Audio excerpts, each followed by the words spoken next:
توجد في هذا الصندوق واحدة من أقدم مخطوطات القرآن الكريم التي اكتشفت حتى الآن. لقد تم تدوينها على رقاع من جلد الماعز أو الغنم، ويعيد المختصون تاريخها إلى 1370 عاما مضت، وهو ما يجعلها من أقدم المخطوطات التي دونت قبل جمع القرآن الكريم.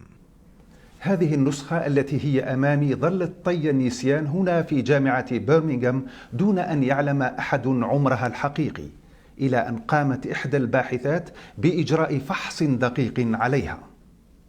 وقد بين الفحص الذي أجري على هذه المخطوطة باستعمال كربون مشع أنها تعود إلى السنوات الأولى من صدر الإسلام، أي إلى أقل من عقدين من وفاة النبي محمد صلى الله عليه وسلم.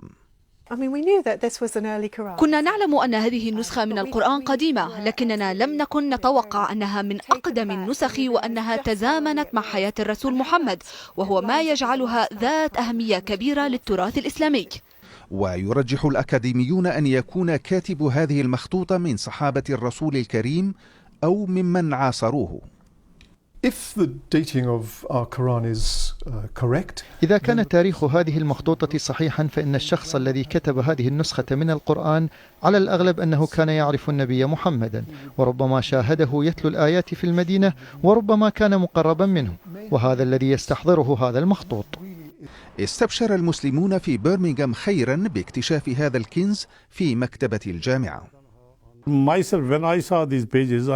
عندما رأيت صفحات نسخة القرآن شعرت ببهجة منقطعة النظير، ونزلت دموع الفرح من عيني، لأنه لم يكن يدور بخلدنا أنه توجد لدينا هذه النسخة القديمة من القرآن الكريم. أما الجامعة فقد أكدت أنها ستعرض المخطوط أمام الجمهور اعتبارا من شهر أكتوبر تشرين الأول المقبل. العياشي جابو، الجزيرة، برمنغهام.